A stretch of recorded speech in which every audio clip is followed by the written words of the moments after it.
marka annaka bahdii caafimaadku tala ahaan maadaama aynu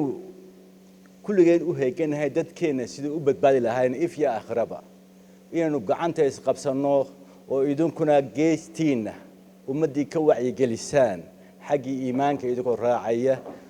oo aad gacan xooga naga siisaan annakuna xaggii daaweyntii waxaanu qaban kari lahayn aanu qabanno oo marka dadkeenii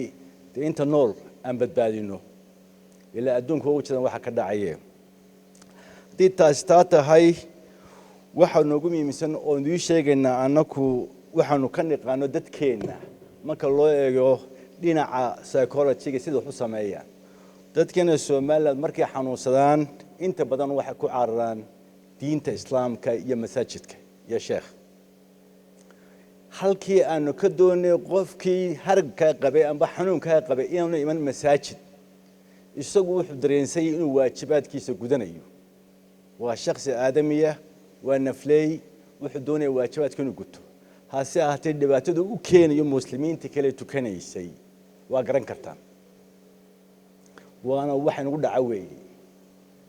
waa ogtihiin dadkeenu markay xanuunsanayeen quraan bay akhristaan wala socotaan waa ogtihiin iyagoo xanuunsanayeen masaajidka tagan u luudaan da iyagoo ah marka waxaanu doonaynaa maadaama cudurkan uu saf yahay oo hawadan uu kala qaadayo qof ficil uu kala qaadayo bal idinka hawshaasi sida wax nooga qaban lahaydeen ina ka fikirtaan